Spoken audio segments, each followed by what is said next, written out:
Hola chicos, soy Keller Kangaroo, su canguro favorito y bienvenidos a un nuevo video. El día de hoy les traigo algunos consejos para todos quienes estén ingresando al furry fandom, para quienes ya ingresaron, no tienen fursona y quieren hacerse una, para quienes tienen una pero quieren modificarla o para quienes les diseñan fursonas a otros, alguno de esos.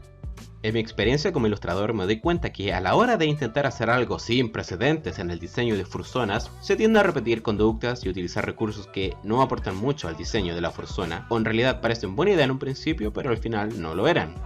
Ahora, sin más preámbulo, estos son los anticonsejos para diseñar una fursona. Muchos de nosotros cuando descubrimos que existe algo como el furry fandom y nos enteramos que hay mucha gente con fursona propia, nos decimos: yo también quiero una, pero ¿cómo puedo hacer una fursona genial? Una fursona diferente, que sea digna de mí. ¿Cómo me hago un buen diseño?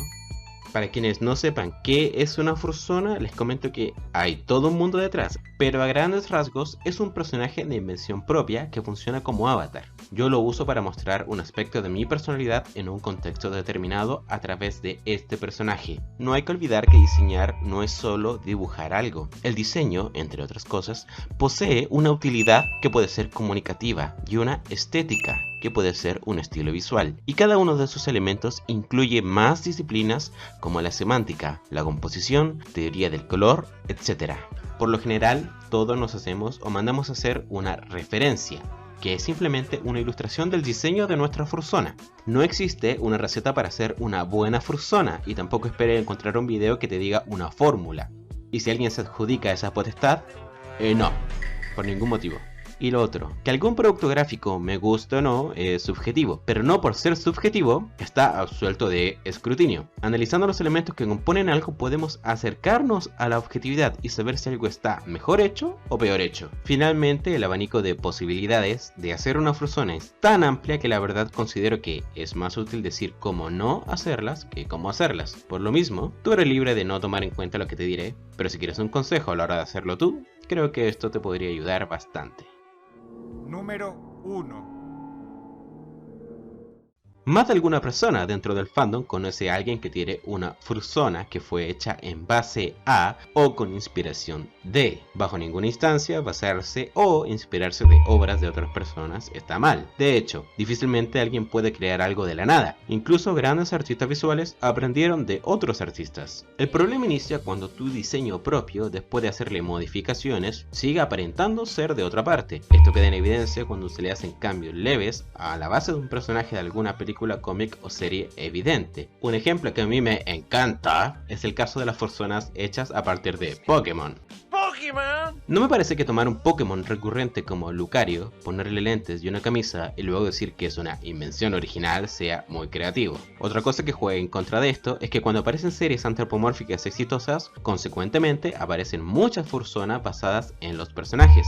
El problema es que estas películas pasan de moda y la fursona se vuelve algo desechable. Jacob Maas, en Identidad de la Fursona y Performance en el Fandom, menciona que a diferencia de fandoms como el de Pokémon, Star Wars o El Señor de los Anillos, que se basan en franquicias que producen contenido para un público, el furry fandom se basa en un concepto, y a pesar de que también tiene influencias, produce predominantemente contenido para sí mismo. Por la misma línea, el proyecto de investigación antropomórfico internacional, en su libro Fur Science, menciona que el furry fandom se caracteriza por su naturaleza en gran medida independiente y descentralizada. El contenido del furry fandom es casi totalmente generado por el usuario. Si bien algunos grandes estudios son la fuente de algunos de los contenidos del fandom, no comprende la mayor parte del contenido del mismo. Por eso podemos encontrar fursonas únicas y con habilidades propias solamente en este fandom. Asimismo, el fandom te da la oportunidad de ser original.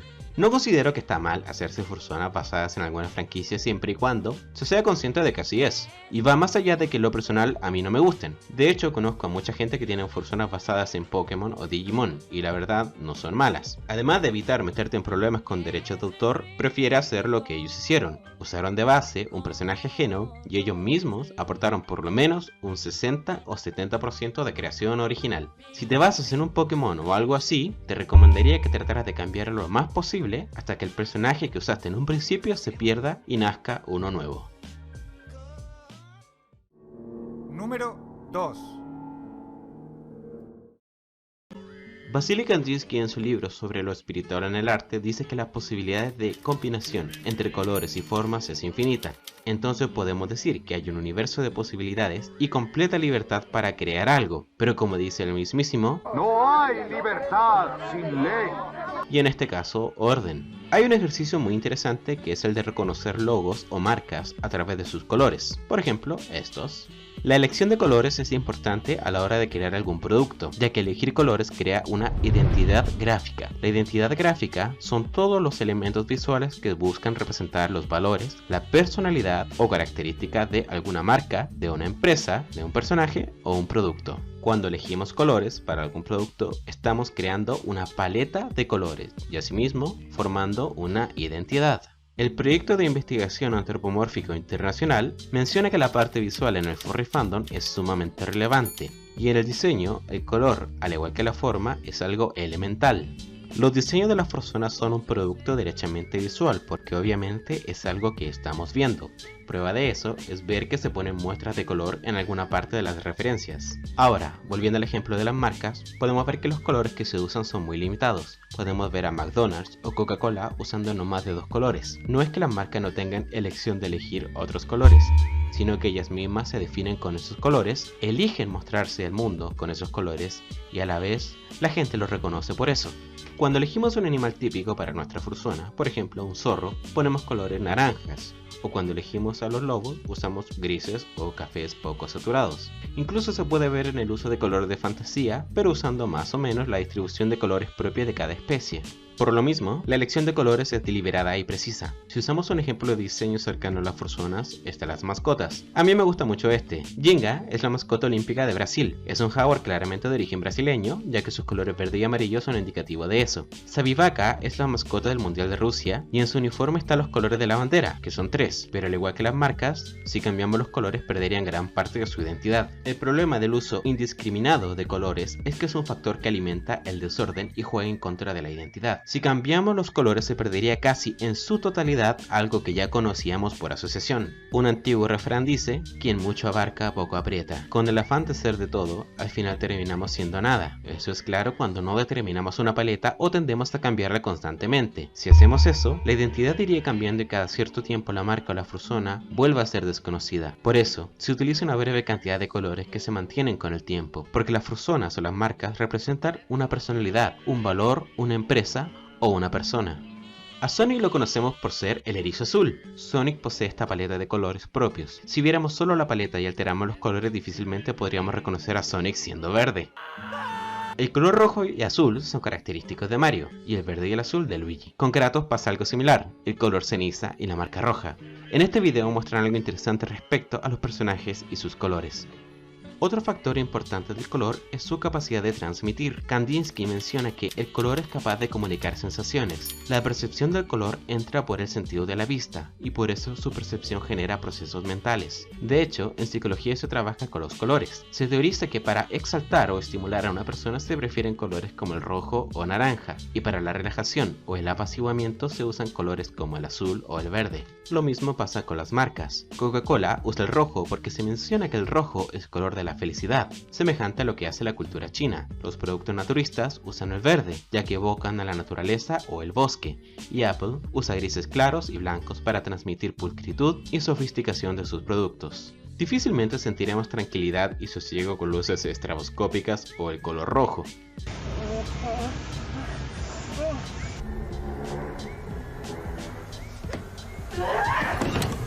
En la película Perfume, vemos cómo los colores aluden a olores. Es difícil expresar un olor mediante un medio audiovisual, todavía, pero el color intenta hacer eso. Para lo apestoso y repugnante se usan colores poco saturados o grises, y en contraste, los perfumes o aromas agradables usan colores con más fuerza y más saturados. Podemos aplicar eso mismo a las fursonas, y decir, el rojo para evocar entusiasmo y pasión, o el azul para la tranquilidad, o incluso algo más simple, amarillo porque mi fursona me relaciona con las piñas, o un naranja naranja porque tiene poderes de fuego. Por eso recomiendo que cuando se crea una fursona, al igual que como lo hacen las marcas, se haga una paleta, unos 3 o 4 colores fijos más alguna variante. Pero lo importante es que esta paleta sea un reflejo de la personalidad con la que impregnaremos al personaje, ya que todo lo anterior también es parte de una identidad, porque como dije antes, la fursona es la identidad con la que nosotros elegimos mostrarnos.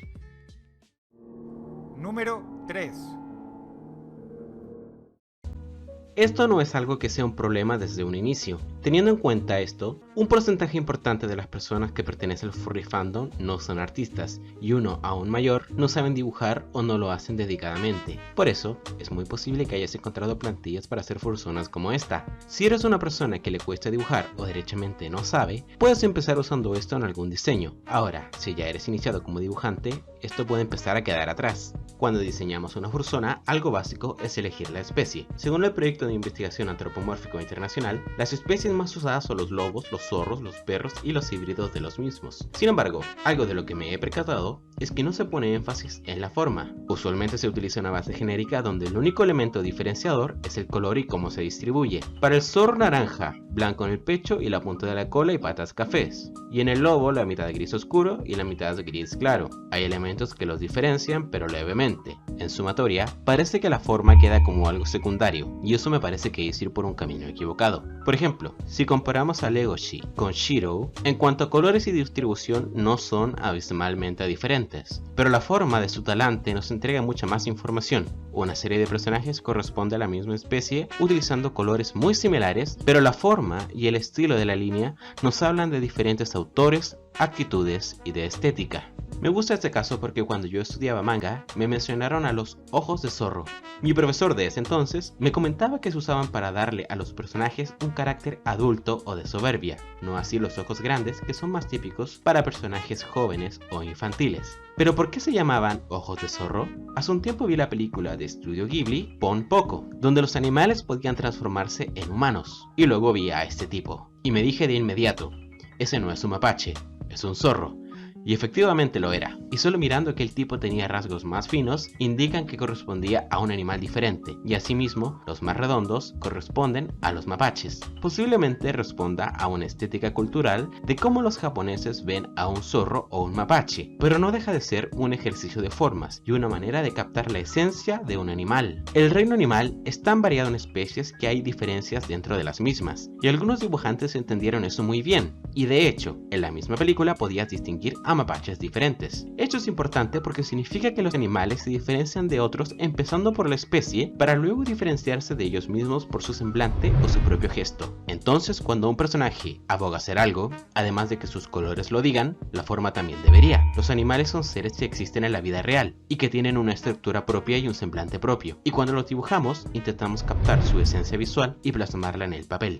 Si son plantígrados o digitígrados, si el hocico es chato o alargado, la forma de las orejas, la forma de la cola, la postura jorobada o en alto. Saber estas diferencias e interpretarlas en un dibujo es capturar la esencia que identifica a los animales. No hay que olvidar que cada diseño también posee una propuesta estética. Cuando se dibuja, usualmente se interpreta en algún soporte algún elemento de la realidad, y su manejo requiere práctica para desarrollar un estilo. Y es incorrecto decir que un dibujo de un lobo debe parecerse necesariamente a un lobo en la realidad. Lo importante es que el dibujo exprese esa esencia, y que desde un dibujo realista hasta un monigote o un boceto se exprese eso. Y utilizar una plantilla para todos los animales es algo que desfavorece su captación.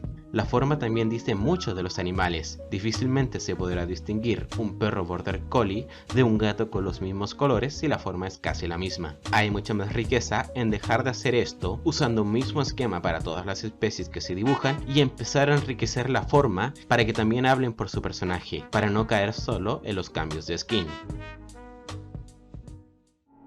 Número 4. Un recurso frecuente es llenar a las fursonas de adornos, pero ¿qué es un adorno? Google lo define como cosa que sirve para hacer a algo más bello, y era algo que se practicaba mucho en el periodo barroco, más o menos en el siglo XVIII, donde el horror vacui era imperante. Prácticamente son todos los accesorios que se le ponen a una fursona, empezando por la ropa, luego vienen tatuajes, armaduras, escudos, armas, juguetes, joyas, en fin. En lo personal, en muchos casos me gusta crear algunos ornamentos para historias. De hecho, es interesante cómo el ornamento, hecho de forma sistemática, puede crear una cultura ficticia, así como las Gerudo de Zelda, que evocan una especie de cultura oriental como Egipto, Arabia o la India, o en Shingeki no Kyojin o Fullmetal Alchemist, donde los ambientes son muy europeos, hasta bizantinos. Lo que sí, toma bastante tiempo hacer los adornos. Si no tienes problemas en trabajar horas cada vez que dibujas a tu propia fursona, está bien. De hecho, a Goblin Slayer lo tuvieron que animar en 3D para facilitar su animación. Hay un punto importante respecto a eso. En el diseño, se tiene un problema con los adornos u ornamentos. El adorno trabaja en la estética de algo,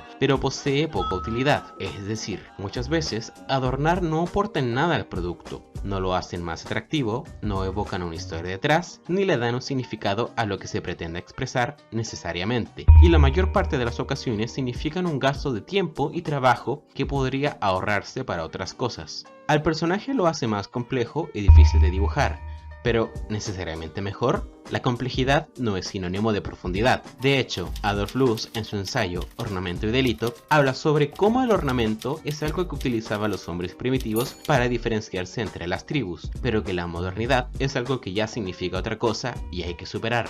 Cuando hablamos de diseño en fines gráficos, otro de sus principios es el de la reproductibilidad, o sea, que está hecho para hacerse varias veces en diferentes soportes, por lo que el adorno es algo que dificulta ese proceso. Cuando hacemos una fursona, se puede empezar con una referencia, que sirve de guía para hacer muchas más ilustraciones u otros productos, y cuando las fursonas son difíciles de hacer o el proceso para hacerlas es tedioso, los que comisionan, desde los ilustradores hasta los makers, suelen decir, más complejo es igual a más caro. El adorno puede funcionar bien y entregar estética, por ejemplo si es útil como distintivo de la tribu, la época, el origen, el destino o la intención del personaje. Pero, ¿necesitas una espada de fuego, 9 colas, ojos de diferente color, estar lleno de símbolos, todo el cuerpo tatuado, un escudo flauta, un megazord y una armadura con chaqueta de cuero que vive en Puente Alto para hacer una fursona atractiva? Juan Carlos Godoy, en sus 20 reglas para un buen diseño, menciona que está bien experimentar con efectos y detalles, pero que si simplemente desparramamos y llenamos el espacio con masas de color y forma sin ningún objetivo claro, solo aportamos al desorden. Finalmente, muchas veces lo atractivo o distinto